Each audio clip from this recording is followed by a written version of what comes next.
Aristotle, one of the most influential philosophers in Western history, was a polymath who made enduring contributions to a wide array of fields including metaphysics, ethics, politics, biology, and logic. Born in 384 BCE in Stagira, a small town in northern Greece, Aristotle's intellectual journey began at the renowned Academy of Plato in Athens, where he studied for about 20 years. His relationship with Plato was complex. While he admired his teacher, Aristotle diverged from Plato's ideas in significant ways, particularly on metaphysical matters. Plato's philosophy centered around the theory of forms, which posited that non-material abstract forms, like goodness or beauty, were the true reality, whereas the physical world was merely a shadow of this ideal realm. Aristotle, however, rejected this dualism. He believed that the forms did not exist in a separate, idealized world, but were intrinsic to the objects themselves. His philosophy sought to ground abstract concepts in the tangible and observable world, laying the foundations for empirical science.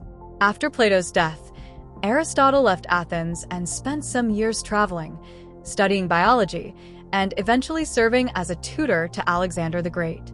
This position of influence with the future ruler of the largest empire of the time gave Aristotle unique insights into political and ethical matters. However, despite his time as a tutor, Aristotle did not support the notion of monarchy as an ideal system of governance. His political philosophy, laid out in works like Politics, argued that a mixed system combining elements of democracy and aristocracy was preferable to rule by a single individual. Aristotle's exploration of politics was deeply connected to his ethical theories, as he believed the purpose of government was to cultivate virtuous citizens. Aristotle returned to Athens around 335 BCE and established his own school, the Lyceum. Here, he compiled much of his work, developing a philosophy that touched on nearly every aspect of knowledge and human experience. One of his central tenets was the concept of telos, or purpose. Aristotle believed that everything in the natural world had an inherent purpose or end goal. For humans, this goal was eudaimonia, often translated as happiness or flourishing. Eudaimonia, according to Aristotle, was achieved through a life of virtuous activity in accordance with reason.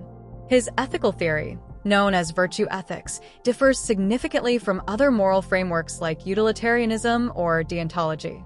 Instead of focusing on the consequences of actions, utilitarianism, or strict adherence to rules, deontology, Aristotle emphasized the development of virtuous character traits.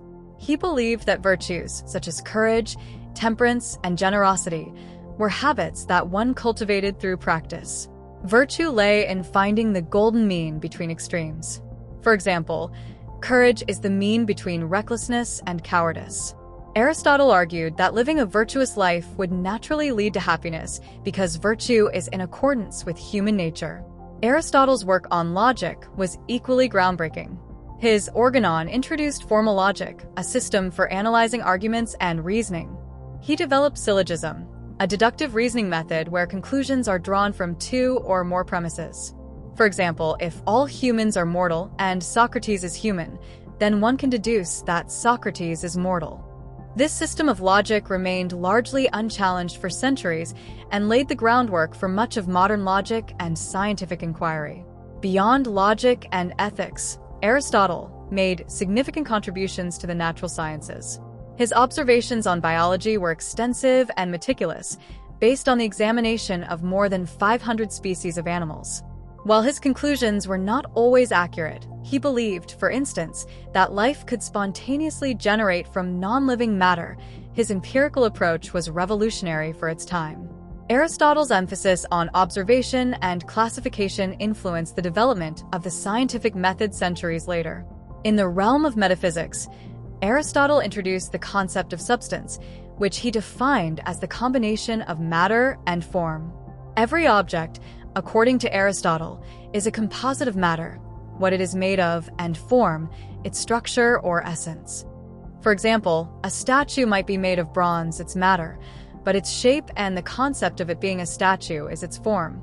Aristotle's metaphysics was rooted in the idea that change occurs when the potentiality of something is realized.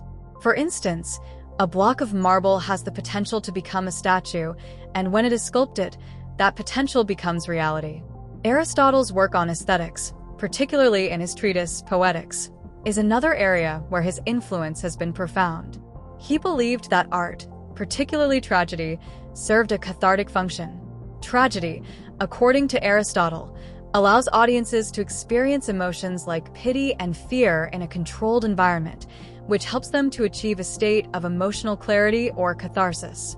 His analysis of the elements of tragedy, including plot, character, and theme, has informed literary criticism for centuries.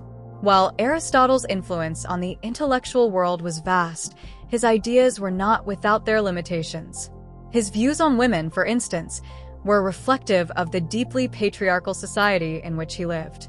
Aristotle considered women to be inferior to men, both physically and intellectually, a perspective that has been widely criticized in modern times.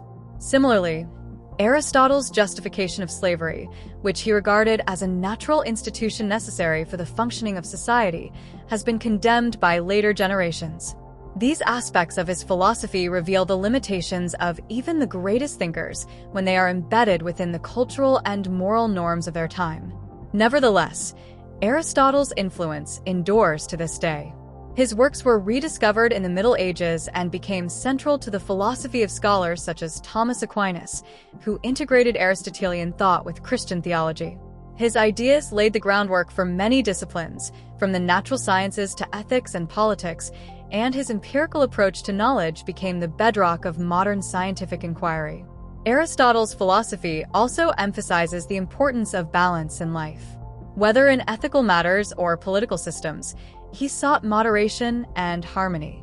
His belief in the power of human reason and observation resonates today, reminding us that knowledge is not merely theoretical, but should be grounded in experience and aimed at bettering human life. In sum, Aristotle's contributions to philosophy, science, and logic have been foundational to Western thought.